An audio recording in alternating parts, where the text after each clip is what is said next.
नमस्कार हूँ। ये मेरा इकलौता पुत्र है और ये हर समय थका थका रहता है। ऐसा लगता है जैसे इसके अंदर कोई जान ही नहीं है, कोई प्राण नहीं है।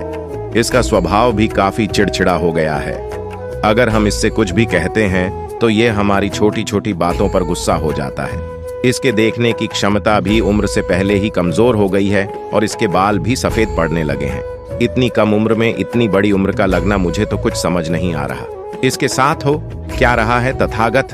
मैं अपने पुत्र के स्वास्थ्य को लेकर बहुत चिंतित हूँ। जब मैं अपने पुत्र को वैद्य जी के पास लेकर गया तो उन्होंने कुछ औषधि दी और कहा, अपने पुत्र को तनाव कम लेने के लिए कहो। वो अपने दिमाग में बहुत अधिक तनाव लेता है, इसीलिए उसकी ऐसी हालत हो गई है। लेकिन मुझे उनके बहुत समझाने के बाद भी तनाव का मतलब समझ नहीं आया। मुझे नहीं पता कि तनाव होता क्या है, ये किन कारणों से आता है और उसे कैसे अपने पुत्र के दिमाग से निकालूं। लेकिन मुझे सबसे पहले तो ये समझना है कि तनाव होता क्या है। इसीलिए तथागत मैं आपके पास आया हूं। कृपया आप मेरी समस्या का समाधान कीजिए। यह सुन बुद्ध उसके पुत्र को बड़े ध्यान से देखते हैं, उसके चेहरे को देखते हैं, उसकी आंखों को देखते हैं और फिर उसके हाथों की नब्ज को भी देखते हैं। यह सारी विधि करने के पश्चात बुद्ध उस व्यक्ति से कहते हैं, तनाव लेना तो कोई नहीं चाहता, लेकिन फिर भी यह तनाव लोगों के दिमाग को दीमक की तरह पकड़ लेता है और व्यक्ति जान भी नहीं पाता कि वह तनाव में जी रहा है। लेकिन अगर व्यक्ति तनाव के कारणों को अच्छे से समझ लेता है और तनाव के बारे में कोई ऐसा पैमाना बना लेता है जिससे वह जान सके कि वह कितने तनाव में है, तो वह इस समस्या का समाधान भी खोज सकता है। सबसे पहले तो तुम ये समझो कि तनाव होता क्या है। जब भी कोई व्यक्ति कोई काम कर रहा होता है लेकिन उसका मन कहीं दूर भटक रहा होता है, कल्पनाओं में होता है, तो उसके शरीर और मन के बीच एक दूरी पैदा हो जाती है। ये दूरी जितनी अधिक होगी, व्यक्ति उतना ही ज्यादा बेहोशी की अवस्था में होता है और शरीर व मन के बीच की इसी दूरी, इसी खिंचाव को तनाव कहा जाता है। आखिर कोई पसंदीदा खेल खेलने के बाद व्यक्ति चुस्ती और प्रसन्नता से क्यों भर जाता है, जबकि उसने तो अपने शरीर को थकाया है। लेकिन समझने वाली बात यह है कि खेलते समय मन और शरीर एक साथ पूरी तरह से उस खेल में केंद्रित होते हैं, जिससे शरीर और मन के बीच दूरी पैदा नहीं होती और कोई तनाव पैदा नहीं होता। और अगर दिमाग में कोई तनाव था तो वो भी दूर हो जाता है। लेकिन इसके विपरीत जब हम कोई ऐसा काम करते हैं जो हमें पसंद नहीं है, तो हमारा शरीर तो उस काम को कर रहा होता है, लेकिन हमारा मन कहीं दूर कल्पनाओं में भटक रहा होता है, जिससे शरीर और मन के बीच एक दूरी पैदा हो जाती है और साथ ही तनाव का भी जन्म हो जाता है। इसीलिए व्यक्ति को एक समय पर सिर्फ एक ही काम करना चाहिए और अपने तन और मन की सारी शक्ति उसी एक काम पर लगा देनी चाहिए, जिससे व्यक्ति के अंदर तनाव पैदा ही ना हो। इसके बाद बुद्ध ने कहा, तनाव पैदा होने के मुख्य 8 कारण होते हैं और जिसने इन कारणों को समझ लिया वो जीवन भर तनाव मुक्त रह सकता है। मुख्य कारणों में सबसे पहला कारण है अति महत्वाकांक्षी होना। महत्वाकांक्षी होना अच्छी बात है, लेकिन क्या कभी आपने इस बात पर ध्यान दिया है कि इंसान के लक्ष्य कभी पूरा ही नहीं होते। उसका एक लक्ष्य पूरा हुआ नहीं कि वह दूसरे की तरफ भागने लगता है, दूसरा पूरा हुआ तो तीसरे की तरफ, और इस तरीके से वो अपने लक्ष्यों को पाने के लिए जिंदगी भर गोल गोल घूमता रहता है। इसीलिए जो व्यक्ति अति महत्वाकांक्षी होता है, जिसने बड़े बड़े लक्ष्य बनाए होते हैं, वह वर्तमान में कभी रह ही नहीं पाता। उसका मन सदैव भविष्य की योजनाएं बनाने में ही व्यस्त रहता है। उसका शरीर तो वर्तमान में रहता है, लेकिन वो भविष्य में ही रहता है, जिससे मन और शरीर के बीच दूरी पैदा हो जाती है और वह तनाव भरी जिंदगी जीने लगता है। बुद्ध ने आगे कहा, तनाव का दूसरा सबसे बड़ा, अपने पुत्र से बहुत सी अपेक्षाएं होंगी कि तुम्हारा पुत्र एक बहुत ही कामयाब इंसान बने, तुम्हारा नाम रोशन करे, जैसा तुम चाहते हो उस तरह का जीवन जिए, तुम्हारी हर बात माने। लेकिन क्या आज तक कभी किसी की सारी अपेक्षाएं पूरी हुई है?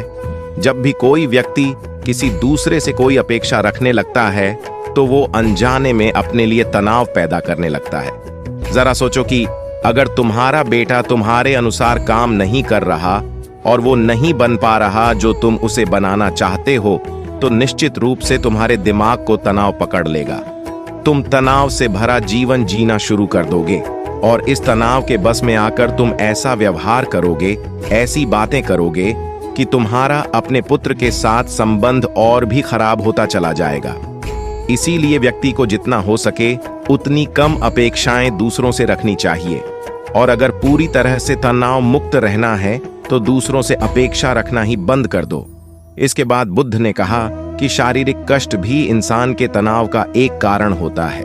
जब व्यक्ति किसी शारीरिक पीड़ा से गुजर रहा होता है तो उसका पूरा ध्यान बस अपने उस शारीरिक दर्द पर होता है और वो पूरे दिन बस उसी के बारे में सोचता रहता है, जिससे उसका मन दुख के विचारों से भर जाता है और ऐसी स्थिति में व्यक्ति तनावग्रस्त रहने लगता है।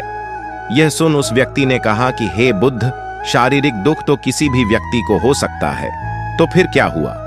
व्यक्ति जीवन भर तनाव में ही जिएगा। इसका जवाब देते हुए बुद्ध ने कहा कि इंसान को ये बात समझनी चाहिए कि हमारा जीवन दुखों का आधार है। जैसे जैसे हमारा जीवन आगे बढ़ता है इसमें दुख आते हैं, बीमारियां आती हैं और फिर अंत में मृत्यु भी आती है। तो बीमारियां इंसान के जीवन का अभिन्न अंग है, कोई इनसे बच नहीं सकता। बस किसी किसी के जीवन में ये समय से पहले आ जाती है तो किसी को बाद में, पर आती सबको है। जब इंसान का मन इस बात को अच्छे से समझ लेगा तो फिर वह अपनी बीमारी के बारे में सोच सोच कर ज्यादा तनाव नहीं लेगा, क्योंकि यह हमारे जीवन का अभिन्न हिस्सा है और इसके लिए व्यक्ति को शारीरिक रूप से भी अभ्यास करते रहना चाहिए। अपने जीवन में व्यायाम और स्वस्थ जीवन शैली को भी जगह देनी चाहिए ताकि उसका शरीर लंबे समय तक निरोगी रहकर सही से काम कर सके।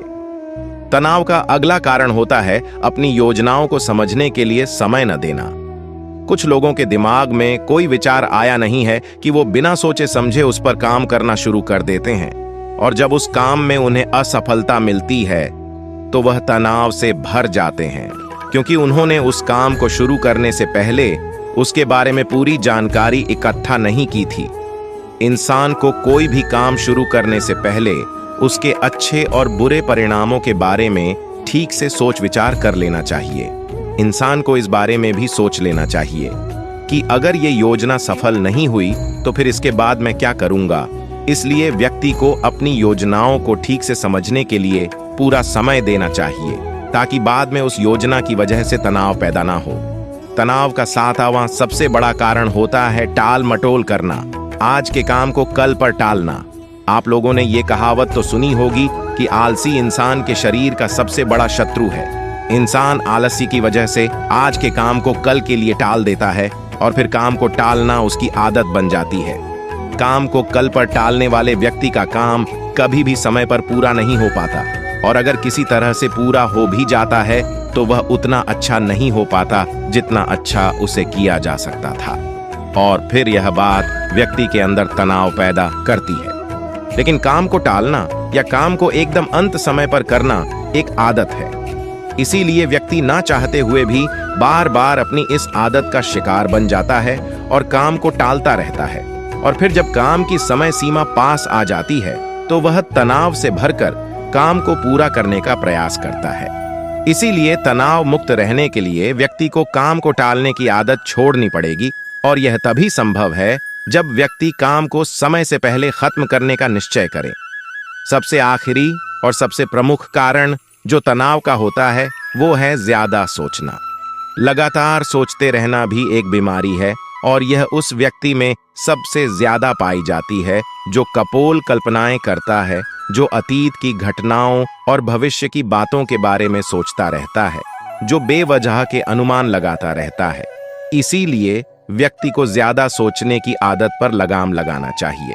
इसके लिए जितना हो सके खुद को काम में व्यस्त रखना चाहिए और हर दिन ध्यान का अभ्यास करने को अपने जीवन का हिस्सा बना लेना चाहिए।